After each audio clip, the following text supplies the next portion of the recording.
Ponni upcoming எபிசோடில் இங்கே ஊர்வலியா சக்தி சண்முகம் பொன்னின்னு எல்லாருமே அந்த காட்டுக்குள்ளே போய் சிவானியை கண்டுபிடிச்சிடுறாங்க. கண்டுபிடிச்சதுக்கு அப்போ தான் தெரியுது சிவானி அங்கே அன்கான்சியஸாக இருக்காங்கன்னு. உடனே அங்கே இருக்கிற அந்த பாட்டியம்மா சொல்கிறாங்க, ஏம்மா இந்த குழந்தைய சீக்கிரமாக ஹாஸ்பிட்டல் அழைச்சிட்டு போங்க. குழந்தை நாங்களும் வந்து எழுப்பி பார்க்குறோம், குழந்தை ஏஞ்சிக்கவே இல்லை. அது மட்டும் இல்லை, குழந்தைக்கு ரொம்பவுமே ஜுரம் அடிக்குதுமா, நீங்கள் சீக்கிரமாக அழைச்சிட்டு போங்க அப்படின்னு அந்த பாட்டியம்மா சொல்ல, உடனே இங்கே சண்முகம் குழந்தை தூக்கிட்டு ஓடுறாங்க. இங்கே சக்தியும் பொன்னியும் பின்னாடியே ஓடி வந்தாலும் பொன்னியால் ஒரு ஸ்டேஜுக்கு மேலே நடக்க முடியல. ஏன்னா பொன்னியும் 2 நாள் சரி சாப்பிடவே இல்லை. சிவானியை காண ஒரு பதட்டம் வேறு. சிவானி கிடைச்சும் கூட அவள் பேச்சு மூச்சு இல்லாமல் இருக்காளேன்னு பயம் வேறு. இந்த நேரத்தில் பொன்னியால் நடக்க முடியலன்னு சொல்கிறாங்க.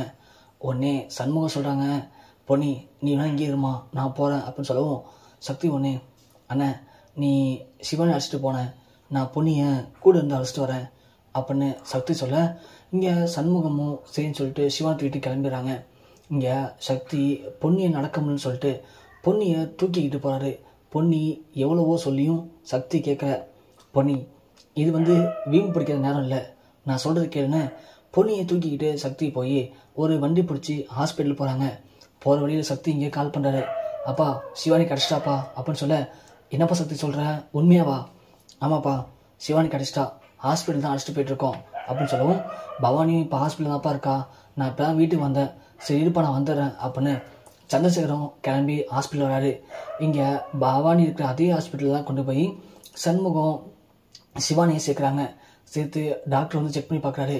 ஒன்றும் இல்லைப்பா, இது மாதிரி குழந்தை 2 நாள் சாப்பிடல, அதோட பயம் வேறு, அந்த பயத்து ஜுரம் வந்திருக்கு, அதனால கொஞ்சம் டயர்டில் மயங்கியிருக்காங்க, மற்றபடி ஒன்றும் இல்லை, கொஞ்ச நேரம் ட்ரிப்ஸு போட்டு ரெஸ்ட் எடுத்து சரியாயிடும் அப்படின்னு டாக்டர் சொல்லிடுறாங்க.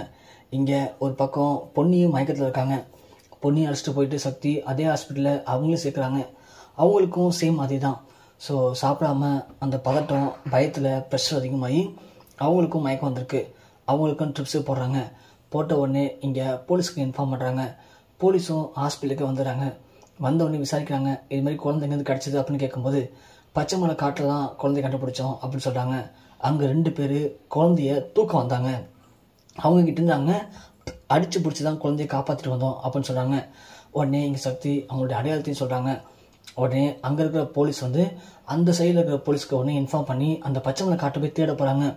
காட்டுக்குள்ளே என்ட்ராகும் போது தான் அந்த 2 குண்டு பசங்களும் அந்த பையனும் பொறுமையாக வெளியே வரதை பார்த்துறாங்க போலீஸ். அவங்கள அப்படி லாக் பண்ணுறாங்க. லாக் பண்ணி பிடிச்சது மட்டும் இல்லாமல் அவங்கள ஸ்டேஷன் கழிச்சு பயங்கரமாக அடித்து விசாரிக்கிறாங்க. உண்மையை சொல்லுங்கடா, எதுக்காக அந்த குழந்தைய கடத்துனீங்க, அந்த குழந்தை யாருன்னு தெரிஞ்சு கடத்துனீங்களா, தெரியாமல் கடத்துனீங்களா, உங்களோட திட்டம் தான் என்ன அப்படின்னு இங்கே போலீஸை போட்டு பயங்கரமாக அடித்து விசாரிக்கிறாங்க. ஒரு பக்கம் சந்திரசேகர், ஜெயா, சுந்தரம், பவானின்னு சொல்லி எல்லாருமே சிவானியை பார்த்து கண் கலங்கி கதறி அழுகுறாங்க. இங்கே கேட்குறாங்க, எல்லாத்துக்கும் காரணமே சக்தி, பொன்னி, சண்முகம் 3 பேரும் தான் விடாமல் சிவானியை தேடி கண்டுபிடிச்சிருக்காங்க அப்படின்னு சந்திரசேகர் சொல்கிறாரு. இங்கே சுந்தரத்துக்கு அப்போ தான் நிம்மதியாகவும் ஆகுது. அந்த நேரத்தில் இங்கே சக்தி சொல்கிறாரு, பா ஸ்டேஷன்லேருந்து கால் பண்ணாங்க, யார் குழந்தைய கடத்தினான்னு கண்டுபிடிச்சிட்டாங்களாம், நான் போய் பார்த்து வரேன் அப்படின்னு சொல்லவும், சுந்தரம் உடனே யார் மாப்பிள்ள, பேர் என்ன சொன்னாங்களா அப்படின்னு கேட்க, இல்லை மாமா ஏதோ தாஸ்ன்னு சொன்னாங்க, யாருன்னு தெரில, ஃபுல் நியூஸ் தெரியல, நான் ஸ்டேஷன் போய்ட்டு கால் பண்ணுறேன் அப்படின்னு கிளம்பிடுறாங்க. சுந்தரத்துக்கு இங்கே பயம் அதிகமாகுது. ஆஹா தாஸா, தாஸ்னா நம்மளோட விஷயம் தெரிஞ்சிருமே, இப்போ நாம் என்ன பண்ணுறது அப்படின்னு இங்கே சுந்தரம் ரொம்பவுமே பயந்து போயிருக்காரு. அந்த நேரத்தில் இங்கே சக்தியும் ஸ்டேஷன் கிளம்பி போகிறாங்க. போன உடனே இங்கே இன்ஸ்பெக்டர் சொல்கிறாரு, சார் நாங்கள் ஃபுல்லாக விசாரிச்சிட்டோம், அதாவது அந்த தாஸுங்கிற ஒருத்தன் தான் கடத்தியிருக்கான், அவன் எதுக்காக கடத்தான்னு தெரில, அவனுடைய அட்ரஸ் இப்போ தான் கண்டுபிடிச்சிருக்கோம், அவன் எங்கே இருந்தாலும் அவன் தூக்கிட்டு வந்துடுவோம், அவன் இங்கே வந்தால் தான் தெரியும் எதுக்காக குழந்தைய கடத்தினான் அப்படிங்கிறது அப்படின்னு சொல்லவும், இங்கே அதே மாதிரி 2 கான்ஸ்டபிளும் போய் தாஸ் வீட்டுக்கு போகிறாங்க. போய் காலிபில் அடிக்கிறாங்க. ஸ்வேதா கதை திறக்கிறாங்க. யார் வேணும் அப்படின்னு கேட்கவும், இங்கே தாஸ் இருக்காங்களா அப்படின்னு கேட்க, ஏன் என்ன ரீசனுக்காக வந்திருக்கீங்க அப்படின்னு ஸ்வேதா விசாரிச்சுட்டு இருக்கும்போது, தாஸ் ஒன்று, யார் ஸ்வேதா, யார் வந்திருக்கா அப்படின்னு வெளியே வர்றாரு. வெளியே வந்தோடனே போலீஸை பார்த்து தாஸ் ஓட ட்ரை பண்ணுறான். போலீஸும் ஓடி போய் தாஸை பிடிச்சிறாங்க. தாஸையும் ஸ்வேதாவும் பிடிச்சிட்டு ஸ்டேஷன் அழைச்சி வராங்க. அழைச்சி வந்தோடனே இங்கே ஸ்வேதா கதறாங்க, நானும் என் வீட்டுக்காரும் எந்த தப்பு பண்ணவே இல்லை, எதுக்காக எங்களை பிடிச்சி வந்திருக்கீங்க, என்ன பிரச்சனை உங்களுக்கு, எங்களை ரிலீஸ் பண்ணுங்க அப்படின்னு சொல்லி இது பண்ணுறாங்க. போலீஸ் வந்து தாஸை போட்டு அடிக்கிறாங்க. அடிக்கவும் தாஸும் ஒரு கட்டத்துக்கு மேலே வழி தாங்க முடியாமல் எல்லா உண்மையும் ஒத்துக்கிறான். இது மாதிரி என் மனைவி தான் ஸ்வேதா வந்து பாடுறதுக்கு சான்ஸ் கேட்டு அந்த சுந்தரத்தை பார்க்க போயிருந்தாங்க. நிறைய வாட்டி போகும்போது சுந்தரம் ஒரு வாட்டி என் பொண்டாட்டிக்கிட்ட தப்பாக நடந்துக்கிட்டாரு. அதோட இந்த விஷயத்துக்கு நீ என்னை அட்ஜஸ்ட் பண்ணிட்டா மட்டும்தான் உன்னை நான் பாடகையாக மாற்ற முடியும்னு சொல்லி ஆசை வார்த்தைலாம் கேட்டு அவளை மோசம் பண்ணிட்டாரு. அதுக்கப்புறம் நாங்கள் பாடுறதுக்காக ஏன் இப்படி என் ஒய்ஃப் இப்படி பண்ணீங்கன்னு கேட்க போனோம். நியாயம் கேட்க போனப்போ எங்களையும் மிரட்டி அமிச்சிட்டாரு. எங்களுக்கு வேறு என்ன பண்ணுன்னு தெரில. என் மனைவியை இப்படி பண்ணவனை சும்மா விடக்கூடாதுன்னு நான் முடிவு பண்ணேன். அதனால தான் அவனை பழிவங்கத்தாக இந்த குழந்தை கடத்தினேன் அப்படின்னு சொல்லவும் இங்கே சக்தி செம கோப்பறாரு. என்னடா யார் பார்த்து என்ன வார்த்தை சொல்கிற அப்படின்னு இங்கே சக்தியும் அவனை அடிக்கிறாரு. அப்போ அவன் சொல்கிறான், சார் நான் சொல்கிறலாம் உண்மைதான். ஒரு வாரத்துக்கு முன்னாடி ஒரு பொண்ணு கூட இந்த விஷயத்தை பற்றி பேசும்போது பார்த்துட்டு வீட்டில் சொல்லப்பான்னு சொல்லி ஓடி வந்தாங்க. அப்போ கூட உங்கள் வீட்டில் ஒரு பிரச்சனை நினச்சி ஞாபகம் இருக்கா அப்படின்னு சொல்ல சக்தி அப்போ தான் யோசிக்கிறாரு. ஆமாம், அது நாங்கள் தான் சார். அப்போது இது உன் தங்கச்சி இல்லையா அப்படின்னு கேட்க, இல்லை சார் தங்கச்சின்னு போய் சொன்னேன், இது என் ஒய்ஃப் சார் அப்படின்னு சொல்லவும் இங்கே சக்திக்கு அப்போ தான் எல்லாமே புரியுது. பொண்ணு சொன்னது எல்லாமே உண்மை தான் அப்படின்னு சொல்லிட்டு சரின்னு சொல்லிட்டு இவங்க 2 பேர் மேலேயும் கம்ப்ளைண்ட் கொடுத்துட்டு சக்தியும் சண்முகம் நேராக ஹாஸ்பிட்டல் போகிறாங்க. இங்கே சிவானி பக்கத்தில் பவானி சுந்தரம்னு இருக்கும்போது இங்கே பொன்னியும் அப்போ தான் கண் முழிச்ச உடனே சிவானியை பார்க்கறதுக்காக ரூம்குள்ளே வராங்க. வந்த உடனே சுந்தரம், ஏய் பொன்னி நில்லு, அங்கேயே எதுக்கு இப்போ என் குழந்தைய பார்க்க வரேன்?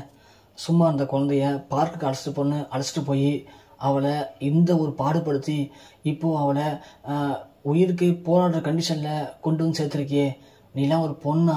சி, உன்னை போய் ஒரு பொண்ணு சொல்லவே எனக்கு அசிங்கமாக இருக்குது. இனிமேலும் உனக்கு இந்த வீட்டில் இடம் கிடையாது. என் பொண்ணு நீ பார்க்கவும் கூடாது. ஒழுங்கு மரியாதை இங்கே வெளியில் போடி அப்படின்னு பொன்னியை பிடிச்சி தள்ளி விடுறாரு சுந்தரம். கரெக்டாக அப்போ தான் சக்தியும் சண்முகம் உள்ளே வரும்போது பொன்னியை தாங்கி பிடிக்கிறாரு சக்தி.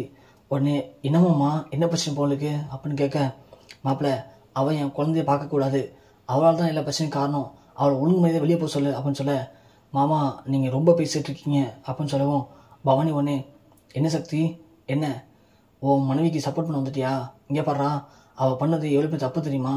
அவளை தானே இன்றைக்கி என் குழந்தை இப்படி ஒரு நிலைமையில் இருக்கா, அவளை ஒழுங்காக வெளியே போய் சொல்லிட்டா அப்படின்னு சொல்ல, இங்கே சுந்தரமும் ஆமாம் மாப்பிள்ள அவளை வெளியே போய் சொல்லுவாள் அப்படின்னு சொல்லவும் சக்தி கோவத்தில் சுந்தரத்தை பலனும் விடுறாரு. அரைஞ்சதும் பவானி, டே சக்தி ஏடா பண்ணுற, உங்கள் மாமாடா அவரை போய் அடிக்கிறேன் மா, என்னம்மா இதெல்லாம் அப்படின்னு சொல்ல, சக்தி என்ன காரியம் பண்ண, மாமாட்ட ஒழுங்காக மன்னிப்பு கேட்டா அப்படின்னு சொல்ல, மா போதும் நிறுத்துங்கம்மா, அவர் என்ன காரியம் பண்ணியிருக்காருன்னு தெரியுமா? இந்த குழந்தை காணா போனதுக்கு காரணம் சிவனுடைய நிலைமைக்கு காரணம் பொன்னியா? பொன்னியா காரணம் அப்படின்னு சொல்ல சண்முகம் உடனே நடந்த எல்லாத்தையும் சொல்கிறாரு. சொல்லவும் இங்கே இருக்கிற எல்லாருமே டென்ஷன் ஆகுறாங்க. சுந்தரத்துக்கு ஒன்றுமே பேச முடியல. ஆஹா, அப்போது தாஸ் தான் கடத்திருக்கான். தாஸ் அப்போது எல்லா உண்மையும் சொல்லிட்டானா? நாமெல்லாம் மாட்டிக்கிட்டோமே, இப்போ என்ன பண்ண தெரியாமல் சுந்தரம் அப்படியே உடஞ்சி போய் நிற்காரு. பவானி உடனே என்னடா சக்தி சொல்கிற?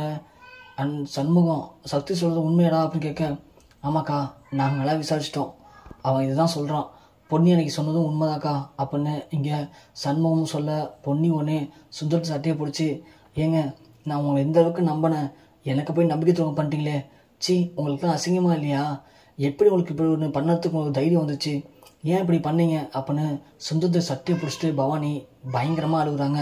இங்கே சக்தி சொல்கிறாரு, அக்கா இந்த ஆளை மாமான்னு சொல்லவே எனக்கு அசிங்கமாக இருக்குது.